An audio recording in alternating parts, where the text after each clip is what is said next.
Kuwait के समाज में भारतीयता का तड़का लगाया है। आपने कुवैत के कैनवास पर भारतीय हुनर का रंग भरा है। आपने कुवैत में भारत के टैलेंट, टेक्नोलॉजी और ट्रेडिशन का मसाला मिक्स किया है।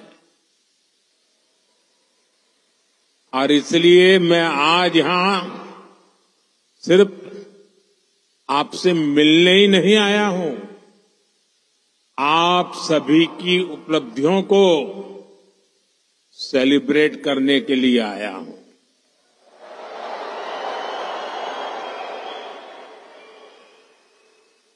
साथियों, थोड़ी देर पहले ही मेरी यहां काम करने वाले भारतीय श्रमिकों, प्रोफेशनल से मुलाकात हुई है। ये साथी यहां कंस्ट्रक्शन के काम से जुड़े हैं, अन्य अनेक सेक्टर्स में भी अपना पसीना बहा रहे हैं। भारतीय समुदाय के डॉक्टर्स, नर्सेज, पैरामेडिक्स के रूप में कुवैत के मेडिकल इंफ्रास्ट्रक्चर की बहुत बड़ी शक्ति है। आप में से जो टीचर्स हैं वे कुवैत की अगली पीढ़ी को मजबूत बनाने में सहयोग कर रहे हैं। आप में से जो इंजीनियर्स हैं, आर्किटेक्ट हैं, वे कुवैत के नेक्स्ट जनरेशन इंफ्रास्ट्रक्चर का निर्माण कर रहे हैं। और साथियों, जब भी मैं कुवैत की लीडरशिप से बात करता हूं तो वो आप सभी की बहुत प्रशंसा करते हैं।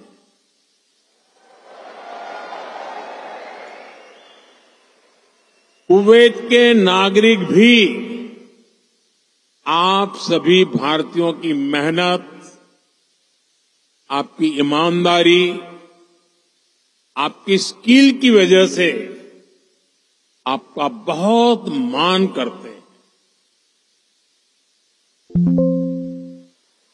आज भारत रेमिटेंस के मामले में दुनिया में सबसे आगे है,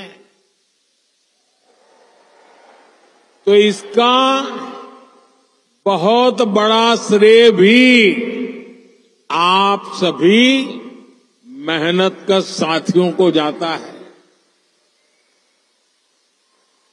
देशवासी भी आपके इस योगदान का सम्मान करते हैं।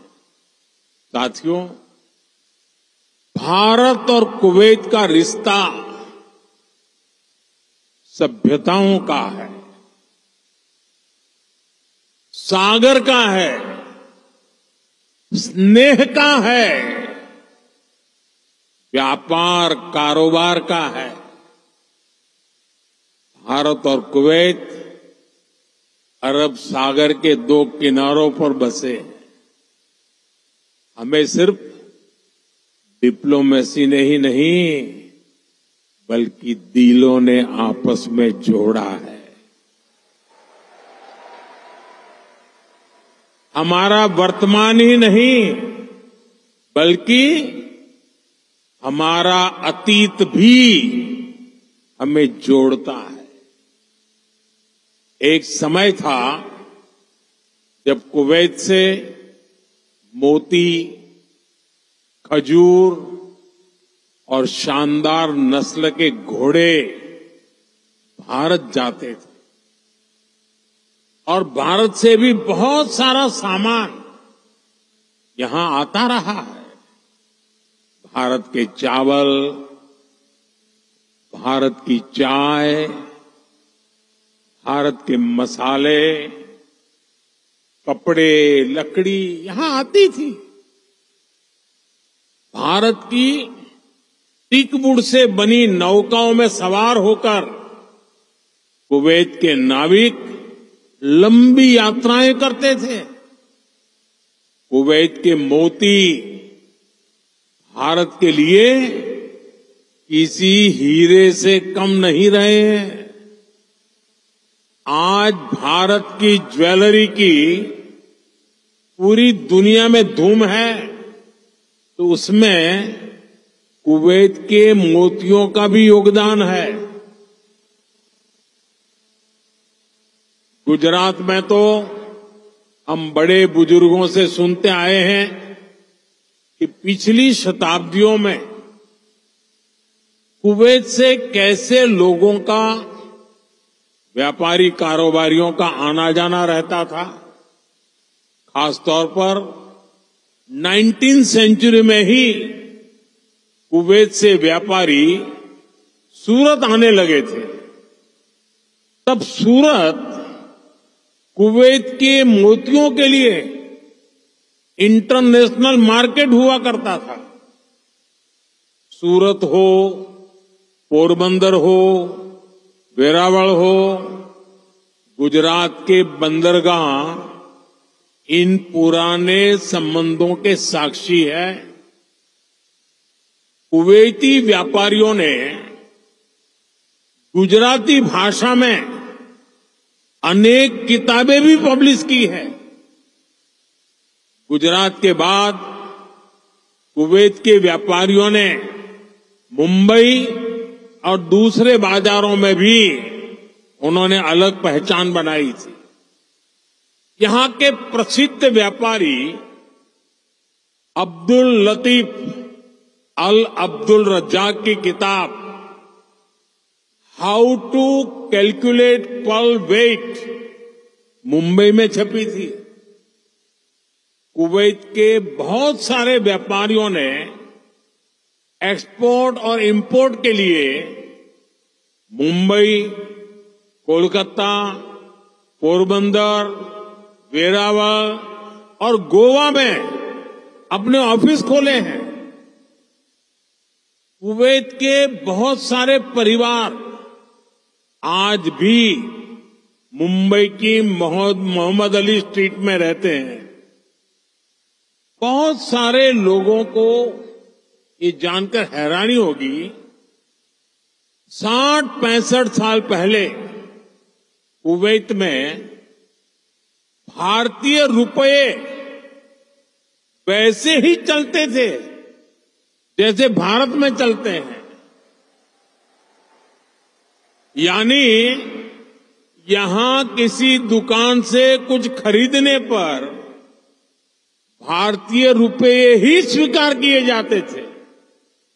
तब भारतीय करेंसी की जो शब्दावली थी, जैसे रुपया, पैसा, आना, ये भी कुवैत के लोगों के लिए बहुत ही सामान्य था। साथियों, भारत दुनिया के उन पहले देशों में से एक है जिसने कुवैत की स्वतंत्रता के बाद उसे मान्यता दी थी। और इसलिए जिस देश से, जिस समाज से इतनी सारी यादें जुड़ी हैं, जिससे हमारा वर्तमान जुड़ा है, वहां आना मेरे लिए बहुत यादगार है।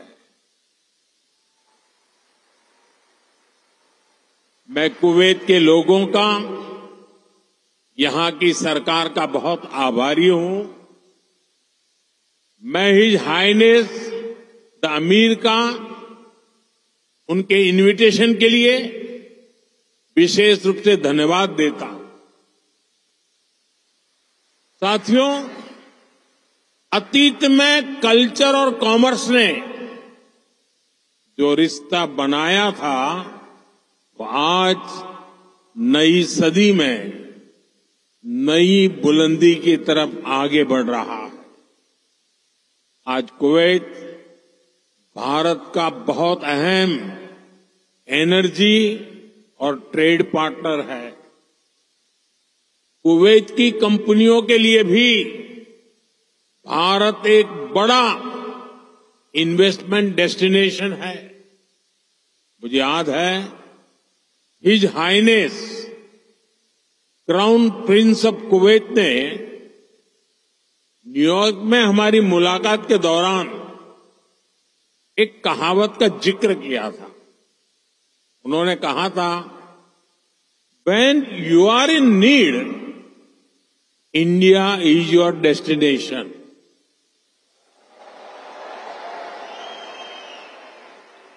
भारत और कुवैत के नागरिकों ने दुख के समय में, संकट काल में भी एक दूसरे की हमेशा मदद की है। कोरोना महामारी के दौरान दोनों देशों ने हर स्तर पर एक दूसरे की मदद की। जब भारत को सबसे ज्यादा जरूरत पड़ी तो कुवैत ने हिंदुस्तान को लिक्विड ऑक्सीजन की सप्लाई दी।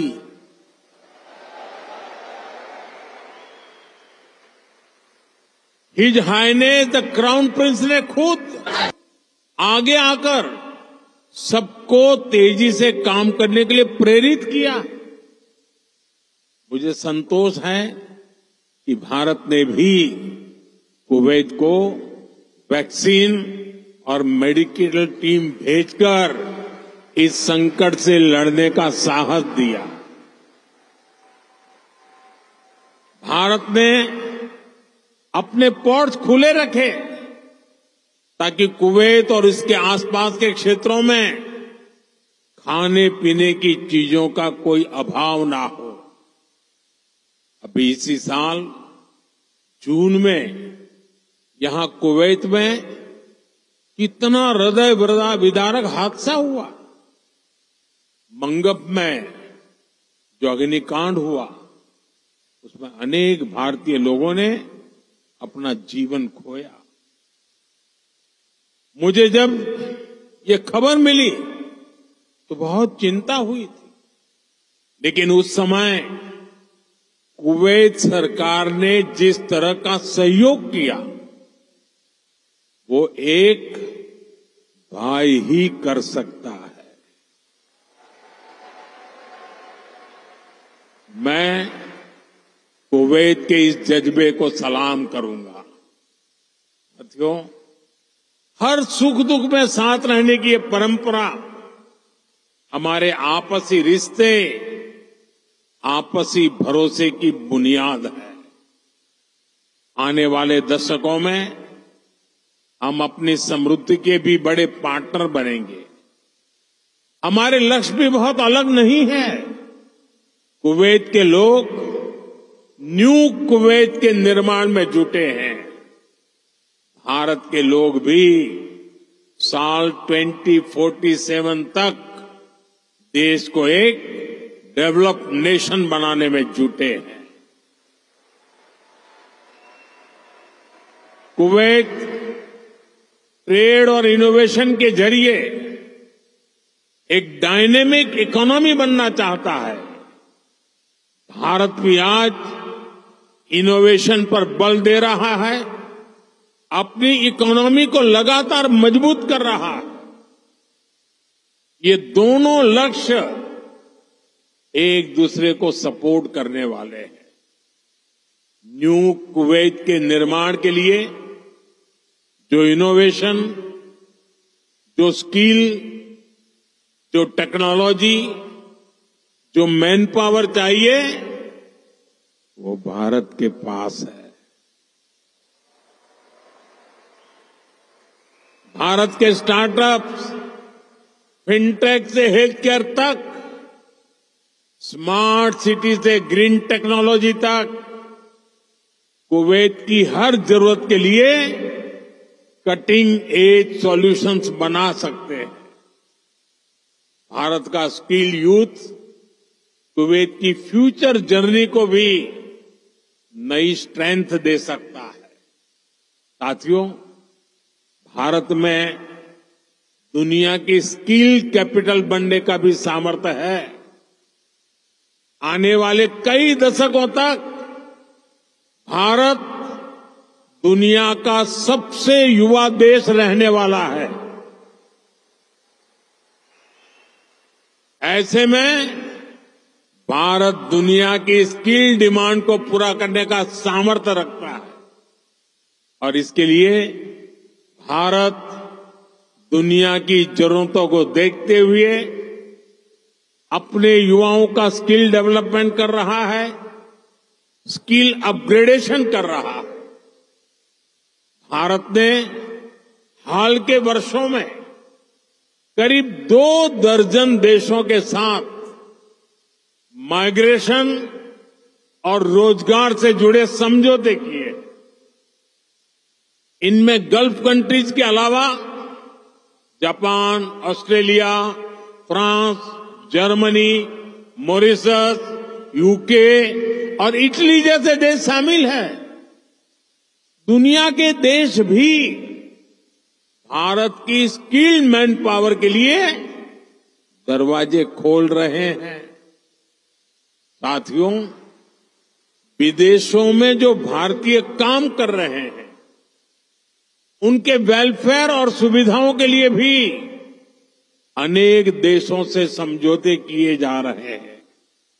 आप ई माइग्रेट पोर्टल से परिचित होंगे। इसके जरिए विदेशी कंपनियां और रजिस्टर्ड एजेंटों की एक ही प्लेटफॉर्म पर लाया गया है। इससे मैन पावर की कहां जरूरत है, किस तरह की मैन पावर चाहिए, किस कंपनी को चाहिए, ये सब आसानी से पता चल जाता है। इस पोर्टल की मदद से बीते 4-5 सालों में ही लाखों साथी यहां खाड़ी देशों में भी आए हैं। ऐसे हर प्रयास के पीछे एक ही लक्ष्य है, भारत के टैलेंट से दुनिया की तरक्की हो और जो बाहर कामकाज के लिए गए हैं उनको हमेशा सहूलियत रहे। कुवैत में भी आप सभी को भारत के इन प्रयासों से बहुत फायदा होने वाला है। साथियों, हम दुनिया में कहीं भी रहे उस देश का सम्मान करते हैं और भारत को नई ऊंचाई छूता देख उतने ही प्रसन्न भी होते हैं। आप सभी भारत से यहां आए, यहां रहे, लेकिन भारतीयता को आपने अपने दिल में संजो कर रखा है। अब आप मुझे बताइए, कौन भारतीय होगा जिसे मंगलायन की सफलता पर गर्व नहीं होगा? कौन भारतीय होगा जिसे चंद्रयान की चंद्रमा पर लैंडिंग की खुशी नहीं हुई होगी? मैं सही कह रहा हूं कि नहीं कह रहा हूं? आज का भारत एक नए मिजाज के साथ आगे बढ़ रहा है। आज भारत दुनिया की 5वीं सबसे बड़ी इकोनॉमी है।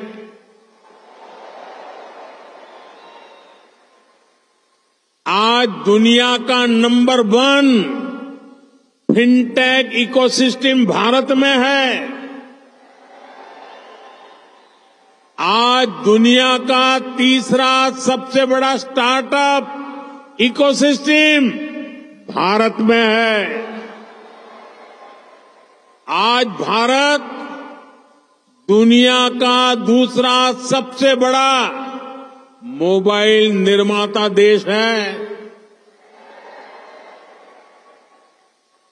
मैं आपको एक आंकड़ा देता हूं और सुनकर आपको भी अच्छा लगेगा। बीते 10 साल में भारत ने जितना ऑप्टिकल फाइबर बिछाया है, भारत में जितना ऑप्टिकल फाइबर बिछाया है, उसकी लंबाई वो धरती और चंद्रमा की दूरी से भी 8 गुना अधिक है।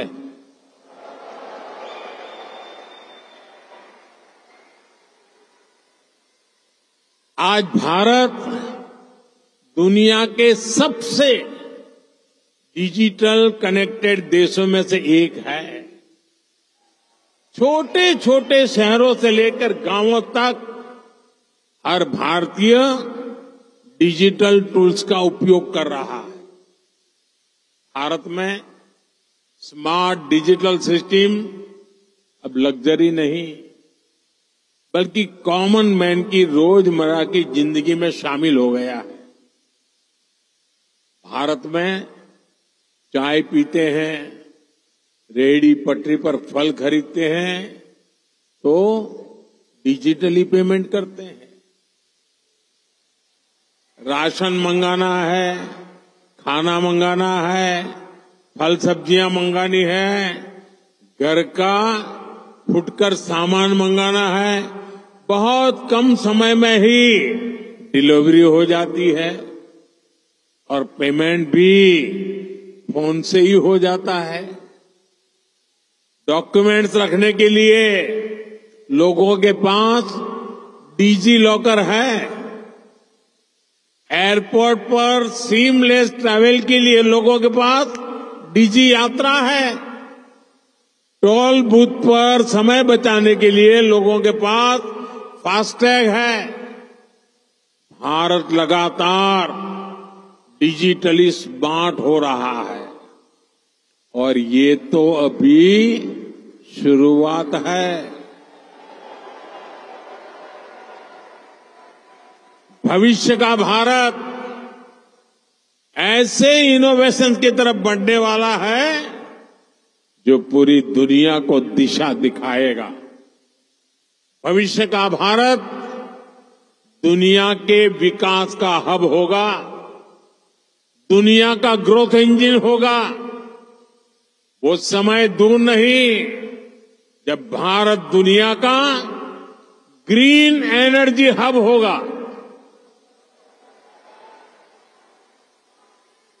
फार्मा हब होगा, इलेक्ट्रॉनिक्स हब होगा, ऑटोमोबाइल हब होगा, सेमीकंडक्टर हब होगा, लीगल इंश्योरेंस हब होगा, कॉन्ट्रैक्टिंग कॉमर्शियल हब होगा। आप देखेंगे जब दुनिया के बड़े बड़े इकोनॉमिक सेंटर्स भारत में होंगे।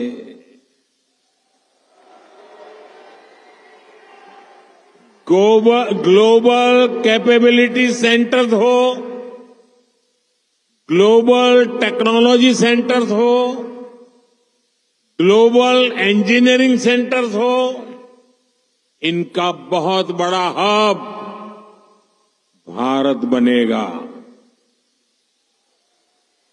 साथियों, हम पूरे विश्व को एक परिवार मानते हैं। भारत एक विश्व बंधु के रूप में दुनिया के भले की सोच के साथ आगे चल रहा है और दुनिया भी भारत की इस भावना को मान दे रही है। आज 21 दिसंबर 2024 को दुनिया अपना पहला वर्ल्ड मेडिटेशन डे सेलिब्रेट कर रही है। ये भारत की हजारों वर्षों की मेडिटेशन परंपरा को ही समर्पित है। 2015 से दुनिया 21 जून को इंटरनेशनल योगा डे मनाती आ रही है। ये भी भारत की योग परंपरा को समर्पित है। साल 2023 को दुनिया ने इंटरनेशनल मिलेट ईयर के रूप में मनाया। ये भी भारत के प्रयासों और प्रस्ताव से ही संभव हो सका। आज भारत का योग दुनिया के हर रीजन को जोड़ रहा है। आज भारत की ट्रेडिशनल मेडिसिन, हमारा आयुर्वेद, हमारे आयुष प्रोडक्ट ग्लोबल वेलनेस को समृद्ध कर रहे हैं। आज हमारे सुपर फूड मिलेट्स, हमारे श्री अन्न, न्यूट्रिशन और हेल्दी लाइफस्टाइल का बड़ा आधार बन रहे हैं। आज नालंदा से लेकर IITs तक का हमारा knowledge system global knowledge ecosystem को स्ट्रेंथ दे रहा है। आज भारत ग्लोबल कनेक्टिविटी की भी एक अहम कड़ी बन रहा है। पिछले साल भारत में हुए G20 सम्मेलन के दौरान Bharat middle east Europe corridor की घोषणा हुई थी। ये कॉरिडोर भविष्य की दुनिया को नई दिशा देने वाला है। साथियों, विकसित भारत की यात्रा आप सभी के सहयोग, भारतीय डायस्पोरा की भागीदारी के बिना अधूरी है। मैं आप सभी को विकसित भारत के संकल्प से जुड़ने के लिए आमंत्रित करता हूं। नए साल का पहला महीना 2025 का जनवरी इस बार अनेक राष्ट्रीय उत्सवों का महीना होने वाला है। इसी साल 8 से 10 जनवरी तक भुवनेश्वर में प्रवासी भारतीय दिवस का आयोजन होगा। दुनिया भर से लोग आएंगे। मैं आप सबको इस कार्यक्रम के लिए आमंत्रित करता हूं। इस यात्रा में आप पुरी में महाप्रभु जगन्नाथ जी का आशीर्वाद ले सकते हैं। इसके बाद प्रयागराज में आप महाकुंभ में शामिल होने के लिए प्रयागराज पधारिए। ये 13 जनवरी से 26 फरवरी तक चलने वाला है, करीब 1.5 महीना। 26 जनवरी को आप गणतंत्र दिवस देखकर ही वापस लौटिए। और हां, आप अपने कुवैती दोस्तों को भी भारत लाइए, उनको भारत घुमाइए। यहां पर कभी एक समय था, यहां पर कभी श्री दिलीप कुमार साहब ने पहले भारतीय रेस्तरां का उद्घाटन किया था। भारत का असली जायका तो वहां जाकर ही पता चलेगा। इसलिए अपने कुवैती दोस्तों को इसके लिए जरूर तैयार करना है। साथियों, मैं जानता हूं कि आप सभी आज से शुरू हो रहे अरेबियन गल्फ कप के लिए भी बहुत उत्सुक है। आप कुवैत की टीम को चीयर करने के लिए तत्पर हैं। मैं हिज हाइनेस द अमीर का आभारी हूं।